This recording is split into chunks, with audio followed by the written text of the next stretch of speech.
قبل ما نبدأ صلوا بينا على النبي. بيبدأ مسلسلنا بيا ومامتها وهما بيتخانقوا مع والدها وبيهددوا انهم يموتوا نفسهم علشان ياو ما تتجوزش شوان لان شوان معاق، ووالدها بيكون رافض موضوع الغاء الجواز لان في اتفاق مع عائلة شوان ومش في صالحهم انه يلغي الاتفاق ده لانه هيوقعهم في مشاكل. فمامة ياو بتقول انه ممكن يخلي شي تتجوز شوان، وياو بتمسك حتة من الفازة اللي كسرتها وبتهدد والدها انها تموت نفسها، وبتكون بتعمل كده علشان تضغط عليه ويرفض، ومامتها كمان بتعمل نفس التصرف. وشي بتيجي وبتعرفوا من اللي بيعملوه ده مش هينفع لانهم مش هيموتوا، وبترمي لهم ساطور، وبتعرفوا من ده هيكون افضل علشان يموتوا في اسرع وقت وافضل كمان من اللي هم بيعملوه. وشي كده شكلها مجنونه شويه، ووالدها بيتعصب عليها وهي مش بتهتم، وبتقعد وبتقول انها موافقه تتجوز شوان، وياو طبعا بتكون مبسوطه، واول ما بتتكلم شي بتهزقها وبتطلب منها ما تتكلمش، ووالدها بيقول لها ان ما ينفعش تعامل اختها بالشكل ده، فبتقول ان ياو بنت غير شرعيه وانها مش معترفه بعلاقتهم، وبتخليه مشيهم من قدامها، وبتديله شروط علشان توافق على الجواز من شوان. وهو اول ما بيقراها بيتعصب لانها بتكون عايزه 30% من اسهم الشركه، وبتعرفوا ان ده حقها لانه ورثها من مامتها، وانها مش جايه علشان تتفاوض معاه، وان لو ما نفذش شروطها مش هتتجوز شوان وهتخليها وتتجوزه. وفي النهايه هو بيوافق، بس بيعرفها انه مش هيكون معاه الفلوس اللي هي عايزاها، بس موافق انه يديها الفيلا دي. فبتقول له انها مش محتاجاها لانها قذر علشان بنته وعشيقته عايشين فيها، وبيسالها عن جيل حارس الشخصي بتاعها، فبتقول له ان هو كمان قذر زيهم. وبنعرف ان مامة شوان ماتت وان والدها كان بيخون مامتها مع مامة ياو، وبعد موت مراته اتجوزها، وان من فتره جاب مجموعه اشخاص لشي علشان تختار واحد منهم، واختارت جيب حارسها الشخصي لانها معجبه بيه، وحاولت بكل الطرق تتقرب منه بس كان بيصدها. في البدايه افتكرت انه بارد وده طبعه،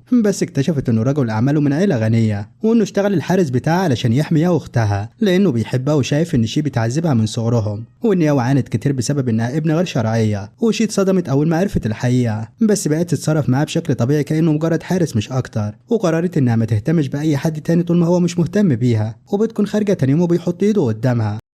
بس هي بتتجاهله وبتركب العربية، وهو بيستغرب لأنها ما كانتش بتتصرف معاه كده، وياو بتيجي وبتتكلم معاه وبتشكره إنه ساعدها امبارح، وبنعرف إنها بتتعمد تستفز شي، وبتطلب منها ما تفهمش غلط، وبتطلب من جي يوصلها معاهم، وشي بتكون رافضة بس جي بيركبها جنبه، وبيروحوا المتجر علشان شي تختار فستان زفاف، وهناك هو بيكون جنب شي والموظفة بتفتكرهم مرتبطين، فبيتعصب وبيرد بسرعة إن مفيش بينهم حاجة، والموظفة بتعتذر وبتتكلم معاهم عن ذوق شي، وهو بيقول لها الأبيض، فشي بتفتكر لما ياو جت تعيش معاهم بعد موت مامتها، وبنعرف انها كانت بتتعمد تاخد منها كل حاجه حتى لبسها، وان والدها كان بيضربها ولو رفضت تدي لياو اللي عايزاه، وياو بتعرفه ان هي اللي بتحب اللون الابيض مش شي، فبيقول لها انه عارف وشي بتسيبهم وبتختار فستان زفاف، وهو مش بيهتم وبيركز على ياو، بس فستانها بيكون مش مناسب ليها وبتتعصب على الموظفه، وشي بتيجي وبتكون لبست الفستان اللي هي اختارته، وبتلفت نظر الجميع ليها لدرجه ان الموظفه بتشوف ان تقريبا اللي صمم الفستان كان علشانها هي، وده بيضايق ياو اللي بتحس بغيره، وبتطلب انها تاخد الفستان، والموظفه بترفض فبتزود مليون على سعره، وبرضه الموظفه بترفض، فبتشتكي الجيل اللي بيطمنها انها تاخد كل اللي بتتمناه، هو بيشاور لمساعده وبيشتري كل المتجر، فالموظفه بتعتذر من شي وبتطلب منها تخلع الفستان لانه وصل اشعار انه كل اللي في المتجر بقى ملك ياو، لان ده طلب الرئيس الجديد اللي اشترى المتجر واللي هو السيد جي، وطبعا مش بيعرفوا انه هو الحارس اللي معاهم، بس شي بتكون عارفه، وبتديها الفستان وياو بتعمل نفسها بتعتذر من شي، وبتاكد انها ما كانتش تقصد ان ده يحصل، وانها ما تعرفش من هو السيد جي، فبتقول لها انه شخص ساذج وتافه زيها، والحراس بيمسكوها وبيعرفوها ان السيد جي طالب بطردها من المتجر، فبتتعصب عليهم وبتبعدهم وبتعرفهم انها خارجه لوحدها، هو بتمشي وياه وبتحاول تمسكها فبتزقها وبتقع على جي اللي بيمسكها قبل ما تقع، وهو بيتكلم بعصبيه وبيقول لها انها لازم يرجعوا البيت، هو بترفض ان ياو ترجع معاهم، هو بتعرفها انها بنت غير شرعيه، فياو بتعمل انها مظلومه وجي بيدافع عنها وبياخدها معاهم برضه، هو بيهتم بيها اكتر، هو شي بتتعصب عليهم وبتعرفوا انه شغال معاها هي وان ده وقت شغله. بعدها بيعملوا حادثة وهو بيحاول يحمي ياو، ولما بتوصل الإسعاف بينقلها هي المستشفى، هو مش بيهتم حتى إنه يطلع شيء من العربية، وهي بتفوق تلاقي نفسها في المستشفى، وبنعرف إنها نزفت كتير وإن حالتها أخطر بكتير من حالة ياو اللي بتكون فقدت الوعي مش أكتر، وبنعرف إن جي طلب من الجميع يهتم بياو، وفعلا بيكون الجميع حواليها، وجي بيكون جنبها وبيفضل ماسك إيدها وشي بتشوفه، وياو بتفوق بتلاقي مساعد جي جنبها، وبتعرفوا إنها عايزة تقابل السيد جي، وهو بيشاور له علشان يرفض، فالمساعد بيقول لها إن في الوقت الحالي صعب تقابله، بس أكيد هيقابلها في المستقبل، وجي بيفضل جنبها وبتشكره انه ساعدها، فبيطمنها انه طول ما هو جنبها مش هيسمح ان حاجه تحصل لها، وشي بتيجي وهو بيبص لها بطريقه مش كويسه وبيسالها عن سبب وجودها، فبتقوله انه طبعا ما كانوش يتمنوا انها تعيش، وبيتضايق من كلامها وهي مش بترد، وياو بتحاول تقوم وبيساعدها، وشي بتعرفه انه حارسها الشخصي وفشل انه ينقذها، وبتساله ازاي تعاقبه، فبيتعصب وبيعرفها انه هيقبل اي عقاب، فبتطلب منه يروح معاها، وبتتعمد بتعتذرله بس مش بسبب انها عايزة تعمل كده، لكن لانها عايزة تعرف ممكن يعمل ايه علشان ياو، وبيكون متعصب وبينفذ كلامها برضه، وبتعرفه ان لو فشل تاني في حمايتها هتعمل اكتر من كده. وياو بتيجي وبتدافع عنه، وبتطلب منها ما تلومش جي ولا تعامله بقسوة، وهي بتزقها فبتقع وبتعمل ان دماغها الصابت، وهو بيحاول بسرعة يساعدها وبيبص لشي بغضب، وبيشيل ياو وبياخدها غرفتها. بعدها بيخرجوا من المستشفى وهو بيبعت هدايا لياو، ومامتها بتكون مبسوطة وبتعرفها انها لازم تقابل السيد جي في اسرع وقت علشان يعلنوا خطوبتهم، لان ده هيغير كل حياتهم. وشي بتيجي فبيقفلوا الهدايا بسرعة، ووالدها بيتكلم معاها وبيسألها لو كانت اتحسنت، فبتقوله انها لسه عايشة وهتتجوز شوان. ومامة ياو بتتعمد تضايقها وبتعرفها ان شوان فعلا حالته صعبة، وان الاطباء قالوا انه مش هيعيش فترة طويلة، بس في النهاية هو من عيلة غنية، وان هي حضرت لها هدايا علشان جوازها. فشي بتقول لها ان الهدايا دي تحتفظ بيها علشان هتدفنها معاهم. ووالدها بيتعصب وهي بتهزاهم كلهم، وبتعرف والدها ان لازم يجيب لها صور زي اللي جابوا لياو لان ده حقها. وياو بتتعصب عليها بس طبعا مش بتقدر تكمل لانها بتخاف منها، وبتحاول تاخد الامور بهزار. وشي برضه بتهزاهم خصوصا هي ومامتها، وبتهدد والدها لو ما جابلهاش كل اللي هي عايزاها تلغي الجوازه، خصوصا انه خلاص وقع على اتفاقيه نقل الاسهم، وهو بيخاف وبيطمنها انه هينفذ كل حاجه. فبتطلب المهر بتاعه واللي المفروض ان عيلتها تجهزها بيه، فبيدي لها الصور اللي كان جايبه لياو، اللي طبعا بتزعل بس والدها بيقول لها انه هيجيب لها غيره. وجي بيجي وبيعرف ياو ان تم التجهيز لحفله عيد ميلادها، وشي بتكون متفاجئه، وياو بتعرفها ان السيد جي هو اللي صمم على انه يعمل حفله كبيره علشانها. وهي بتبص لجي، وياو بتقول لها انها لازم تحضر، فشي بيطمنها انها تحضر طبعا وبتسيبهم وبتمشي. ومساعد شوان بيكون عارف اللي بيحصل من جي، وجاب كمان كل المعلومات بتاعتها، وبيعرف موضوع الحفله وبيقرر انه لازم يحضر. وبيفتكر اول مره شاف شي وهي بتعيط، وبنعرف انه من فتره طويله ما شافهاش، وبيكون متحمس انه يقابلها دلوقتي. وبيجي موعد الحفله والكل بيكون عارف ان جي مجهز كل حاجه لياو، وشي بتحضر وفي ناس بتشوف انها جت علشان تبوظ الحفله. وبنعرف ان مامة ياو مطلعه اشاعات عنها انها بتغير من بنتها، وعشان كده في نسبه كبيره بيشوفوا شي بطريقه وحشه، وهي بتسمع كلامهم عنها ومش بتهتم. وياو بتحاول تستفزها بس مش بتعرف، بتتهزأ بس بطريقة غير مباشرة. وعيلة جي بيبعتوا الهدايا لياو، وهو بيكون مبسوط برد فعلها وانها مبسوطة. وشي بتتفاجئ بصور مامتها مع الهدايا، واللي بنعرف ان جي اشتراه من مزاد كان معروض فيه. ومساعد جي بيعرف شي انها ممكن تاخده بس بشرط انها تعتذر من ياو وتنزل على ركبتها وتنفذ كمان كل اللي ياو تطلبه منها. وهي بتتصدم وبنعرف ان هي اللي ادت التصميم لجي علشان يدور لها على الصور ويشتريه بأي تمن، وانه هو عارف انها مهتمة بالصور ده اكتر من اي حاجة تانية. وبتبص لجي وبتعرف ان كل ده من تخطيطه علشان يذلها. ومساعده بيقول لها انه السيد جي عرف انها ضربت ياو في المستشفى، وانه مش متقبل اللي حصل منها. وياو بتطلب منها تسمع الكلام لو عايزه الصور، وبتشوف ان دي فرصه علشان تخلص اللي شي عملته فيها. وحتى والدها بيستغل الفرصه دي علشان يذل شي، وبيطلب منها تنفذ الكلام من غير اي اعتراض. وهي بتسال جي عن رايه، فبيطلب منها تنفذ الكلام، ومساعده بيعرفها ان لو رفضت هيكسر الصور. وهي بتتخض وبتعرفه انها توافق، وفعلا بتعتذر من ياو وبتنزل على ركبتها. وياو بتضحك وبتخليها تضرب نفسها على وشها ب100 قلم. وجي بيشاور لمساعده علشان يوافق على اي حاجه تطلبها ياو. وجي بتسأله لو فعلا موافق فبيقول لها أيوة، وبنعرف إنه ما يعرفش إنها عارفة حقيقته. وبتنفذ كلامهم وياو بتكون سعيدة وبتضحك، وهو بيكون باصص عليها وسعيد. وشوان بيكون في الطريق وبيعرف اللي حصل لأن في حد مصور بث مباشر. وشي بتنفذ كل اللي ياو بتطلبه، هو بتطلب الصور بس ياو بتاخده وبتعرفها إنها لسه ما قبلتش اعتذارها، وبتطلب منها تزحف على الأرض وبتنفذ كلامها برضه. وفي النهاية ياو بترمي الصور وبتكسره، وبتقول لها إنه وقع منها غصب عنها. وشي بتعيط وبتفتكر مامتها، ولما بتحاول تلم الصور ياو بتدوس على ايدها، وبتسألها عن صورتها في نفسها دلوقتي، وبتفكرها لما كانت شايفاها دايما كأنها كلب وبتضحك. وبتعرفها ان مامتها ما قدرتش تتفوق على مامتها وخطفت منها والدها، وهي كمان ما قدرتش تتفوق عليها واخدت منها كل حاجه. وشي مش بتقدر ترد. وفي اللحظه دي شوان بيوصل بس بيتنكر في شخصيه مساعده، وبيقف وبيتابع من بعيد وبيخلي مساعده يتعامل معاهم، وبيصرخ فيها وبيساعد شي انها تقوم وبيعتذر عن تاخيرهم. بعدها بيسال مين اللي عمل كده في شي، ووالدها بيحاول يهدي الامور ويسلم عليه بس هو بيرفض. وشي بتساله لو كان من عيله شيانج، فشوان بيرد وبيقول لها ايوه، وانهم بيشتغلوا مع شوان، والناس بتكون فاكره انهم جايين علشان ياو. وجي بيقول له ان ياو مخطوبه للسيد جي، فمساعد شوان بيعرفوا انه اصلا ما جوش علشان ياو، وانهم جو هنا علشان شي خطيبه الرئيس شوان، وبيقدموا لها الهدايا اللي عيله شانج بعتوها. وكل اللي هناك بيكون متفاجئ، ووالدها بيكون عايز يستلم المهر والهدايا بس بيرفضوا انه ياخد اي حاجه، وبيعرفوا ان الحاجات دي ملك لشي. وجي بيعرفها ان شوان معاق، وبيطلب منها ترفض جوازها منه، فبتقول له انه ملوش حق انه يتدخل وانها موافقه. وياو ومامتها بيسخروا منها، فبتعرفهم ان مهما كانت حاله شوان فهو افضل منهم كلهم، لان في النهايه مش هيخونها. تخونها، وياو بتعمل انها زعلانة علشانها، وبتعرفها انها تقضي حياتها وهي بتهتم بشخص مريض، وان هي لو كانت مكانها هترفض، وانها فعلا رفضت في البداية. فمساعد شوان بيرد وبيقول لها انه شوان من البداية ما كانش محدد حد غير شي، وانه ممكن والدها يكون فهم غلط لانه مش بيعتبر شي انها بنته حسب ما بيعاملها. ومامة ياو بتتدخل وبتأكد ان كان قاصد بنتها في الاول، فبيعرفها ان ده ما حصلش لان شوان رافض يتجوز بنت العشيقة،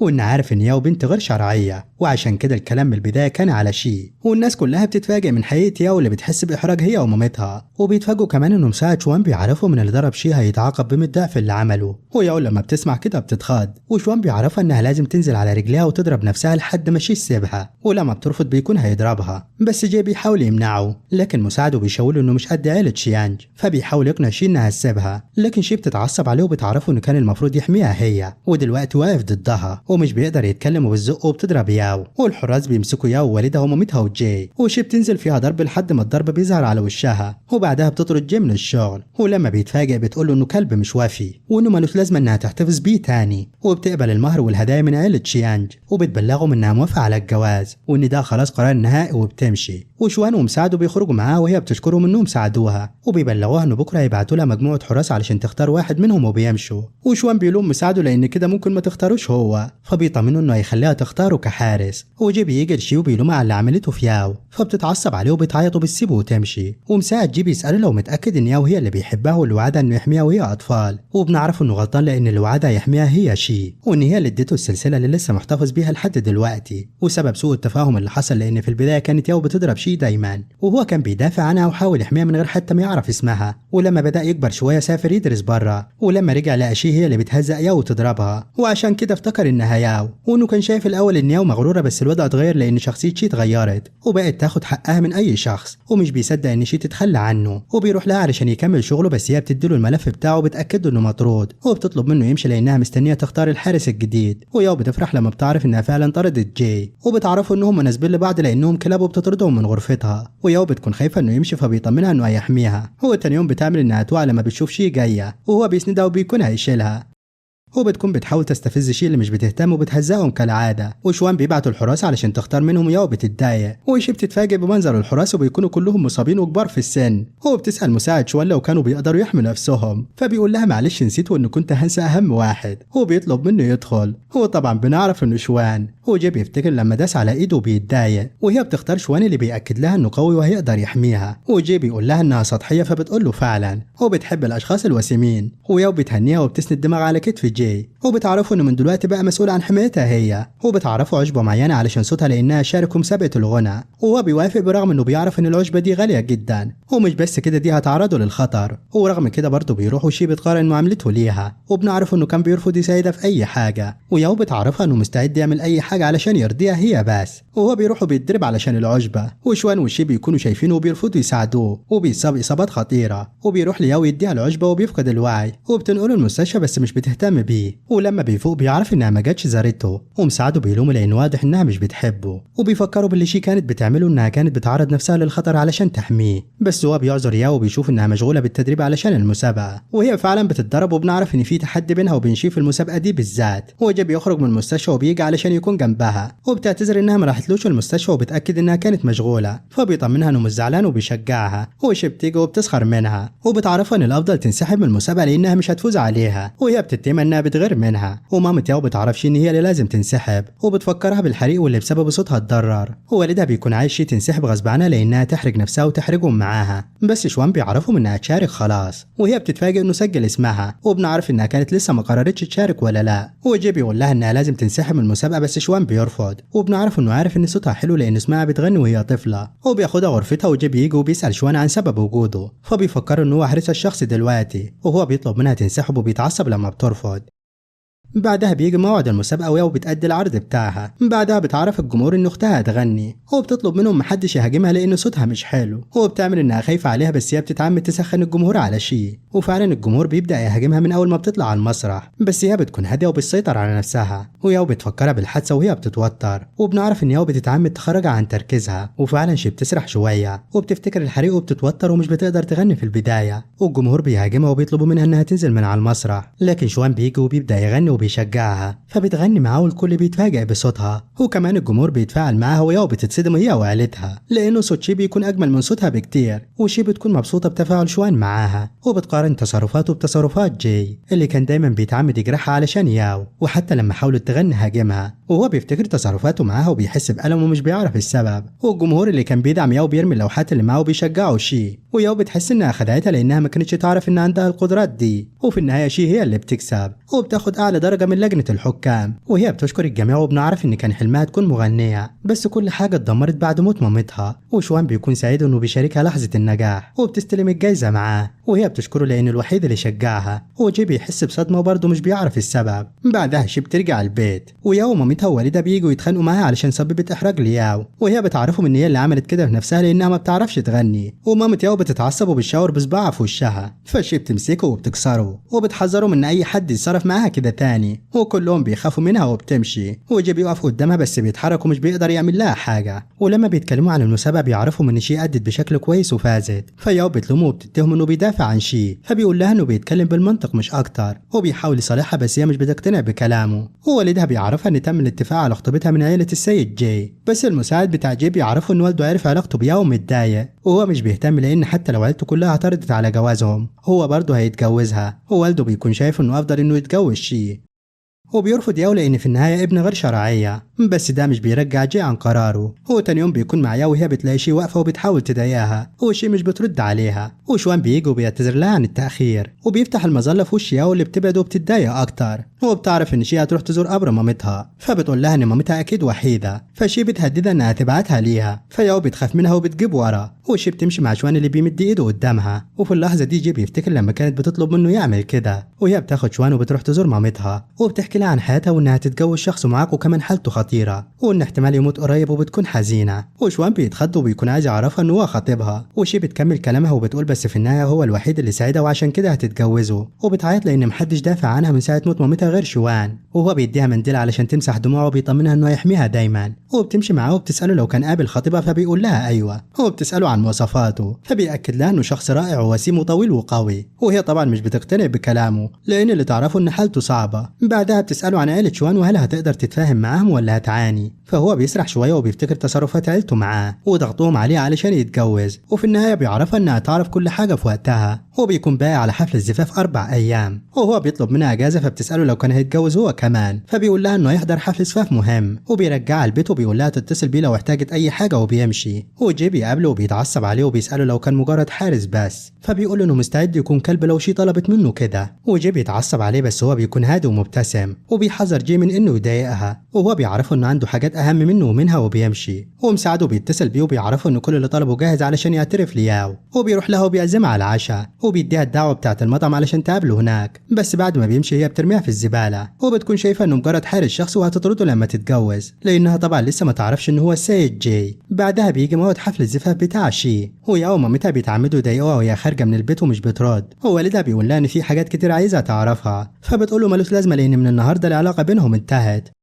وانها خلاص مش عايزه تكون من العيله دي، وهو بيحاول يثبتها بكلمتين علشان فلوس المهر، بس هي بتكون فاهمه وبتبعد ايده وبتمشي، وفي الوقت ده جاي بيكون مستني ياو لكن بيعرف انها في المتجر ومش ناوي انها تيجي، وبيروح علشان يتاكد وهناك بيسمعها بتتكلم عنه بشكل وحش وانها مش ممكن ترتبط بشخص زيه لانه فقير، وبيشبهوه بالضفدع، وبيعرف كمان ان سبب اعجابها بيه ده كان لان شي كانت معجبه بيه لانه انقذها وهم صغيرين، وبيعرف الحقيقه وانها قصدت تسرقه من شي مش اكتر، ومش بيقدر يمسك نفسه وبيضغط عليها وبتقوله نفس الكلام، وبيعرف ان النهارده حفل الزفاف بتاع شي وبيسيبهم بسرعه وبيمشي، بس والده بيقف قدامه وبيضربه لان شي اتجوزت خلاص، وهو بياكد له انه هيلحقها باي طريقه، وعند شي بتوصل القاعه فستان الزفاف، وشوان بيكون على الكرسي ومديها ظهره وبتمشي ناحيته خطوه خطوه، وجي بيكون مصدوم وبيفتكر تصرفاته معاها وبيحس بندم كبير وبيتمنى انه يلحقها قبل ما الجواز يكتمل، وشوان بيكون مبسوط ومستني بدايه المراسم علشان يلبسها الخاتم، وبتكون لسه ما شافتش وشه، وقبل ما يبص عليها جي بيوصل وبيطلب منها ترجع له وتمشي معاه، وهي بتساله اصلا عن سبب وجوده، ووالد شوان ومامته بيقفوا قدامه علشان يخلوه يمشي لكن بيرفض، وشي بتقوله انه لو كان جاي كضيف يتفضل يقعد، انما لو جاي علشان يعمل مشاكل يبقى يمشي بهدوء، بس هو بيعرفها انه اكتشف الحقيقه وانه كان المفروض يحميها هي، وبيفكرها بوعده ليها لما وعدها انه يحميها لما انقذها من الحريق، وبيأكد انه هيعوضها عن كل اللي فات، بس هي بتطلب من الامن يطرده، وهو بيزقهم وبيجري عليها وبيمسك ايدها وبيقول لها انه عارف انها مش بتحب الشخص اللي هتتجوزه، فبتبعد ايده وبتفكره باللي عمله وان كان طول الوقت بيحميها ومش هي، وبيعرف انها عارفه هو مين من البدايه وانه استخدم كل قوته ونفوذه علشان يساعدها وتذلها، وهو بيعتذر وبيترجاها تسامحه فبتزقه برجلها وبترفض، وبتاكد كمان انها ندمانه انها حبته في يوم من الايام.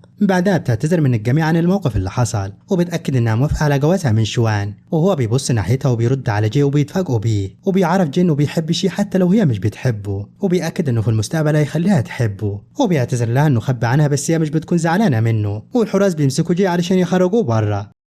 وشوان بيلبسها الخاتم قدامه وهو بينهار، وبيرجع بيته وهو محبط، ومساعده بيجي فبيطلب منه يحضر حفلة للتعارف بينه وبين ياو علشان ينتقم منها، وشوان بيقدم لشي صور مامتها وبيعرفها انه صلحه، وهي بتفرح جدا وبيطلب منها ترتاح وبيسيبها وبيروح ينام في غرفة تانية لانه مش عايز يضغط عليها وعايزة تاخد وقتها لحد ما تتعود عليه، ومساعد جي بينفذ كلامه، وياو وعيلتها بيكونوا مبسوطين انهم يتعرفوا عليه، بس هناك بيتفاجئوا ان جي هو الموجود، وبيتعصبوا عليه وبيطلبوا منه يمشي من هنا، وبيتعاملوا معاه بشكل وحش، وهو بيتكلم مع المساعد بتاعه هنا بيكتشفوا الحقيقة وانه هو سيد جي، وطبعا بتكون صدمة ليهم، وياو بتحاول تجيب ورا بس هو بيقرر يدمر عيلتها ويحبسها، وبتفكر بحب ليها فبيقول لها انه بيحب شي بس، وبيخلي الحراس ياخدوهم علشان يعاقبهم، وعلى الناحية التانية شوان بيقدم مامته ووالده لشي، وبيكونوا مبسوطين بيها وان ابنهم الوحيد اخيرا اتجوز، وبيقدموا لها الهدايا اللي حضروها علشانها، ومامته بتعرفها انها من دلوقتي هي بنتها، وبتاخدها المتجر وجي بيكون موجود هناك، وبيطلب يتكلم معاها وهي بتكون رافضة، وبيترجاها السمح، ومامة شوان بتحاول تتصل بيه، وجي بيحاول يحضن شي وهي بتزقه وبتبعده وبيرفض يسيبها، بس شوان في الوقت ده بيجي وبيبعده وبيحذره لو قرب منها تاني، وبيرجع البيت وهي بتلوم شوان انه كذب عليها، فبيأكد لها انه عمل كده علشان يقرب منها مش اكتر، وبيعترف لها انه بيحبها وان حتى لو هي مش بتحبه دلوقتي واثق انه مع الوقت هتوقع في حبه، فبتقبله على خده وبيفرح جدا. بعدها بتحصل مشاكل في الشغل بينه وبين عيلة جي، وبيروح لجي وبيهدده انه هيلغي الشغل معاهم، وجي بيرجع البيت بيلاقي رسالة من شي سابتها له من فترة طويلة كانت بتعترف له فيها بمشاعرها وانها اختارته علشان عرفت انه هو اللي كان بيدافع عنها، وعرفته من السلسلة اللي هي اديتها له، وهو بيفضل يعيط، وتاني يوم بيتصل بيها وبيطلب يتقابلوا ضروري، وبتروح له لانها بتكون عرفت المشكلة اللي في الشغل، وبتعرفه انه لازم ينساها زي ما هي نسيته ويبص لحياته، وبيسألها لو بتحب شوان فبتقول له ايوه، وبيمسك ايدها بس هي بتبعده، وبتقول له انها خلاص خلصت كلامها وبتمشي، وهو بيتعب وبينقلوه المستشفى، وهناك بيكتشفوا انه مصاب بسرطان، وبيتصل بشي وبيطلب يقابلها ومش بترد، وبيسمع شوان بيكلمها وبيكون بيطلب منها ما تستخدمش التليفون كتير لانها حامل، وهي بتقفل المكالمة وبتلوم شوان لأنه عمل كده عن قصده وهو بيحضنها، وجي بيرفض إنه يسافر علشان يتعالج، ومن بعدها بيمر الوقت وشي بتكون قربت تولد، وهو بينحت صور للطفلة اللي هتجيبها وحالته بتسوء أكتر، وشوان بيعرف شي إن جي صاب بسرطان، وهي بتكون حزينة عليه، وياو بتهرب من البيت اللي كان حابسها فيه وبتخطف شي، وبتبعت رسالة جي وبتعرفه، وهو بيصمم يروح علشان ينقذ شي برغم تعبه، ولما بيوصل ياو بتخلي الرجالة اللي معاه يضربوه برغم إن التعب واضح عليه، بس هو بيقدر يمسكها من رقبتها وبيهددهم إنه هيقتلها، فبيبعدوا عنهم وبيقدروا يخرجوا هو وشي، وبيقفل الباب على ياو اللي معاه وبيفضل ماسك الباب، وشوان بيوصل وبيطمن على شي، بس ياو بتقتل جي وبعدها الشرطة بتقبض عليها، ومن بعدها بيمر وقت طويل على الحادث، وشي بتروح عند قبر جي في عيد ميلاده وبتشكره على كل اللي عمله علشانها، وشوان وابنها بيكونوا معاها وبيمشوا مع بعض، وهنا بيكون خلص المسلسل. سلام.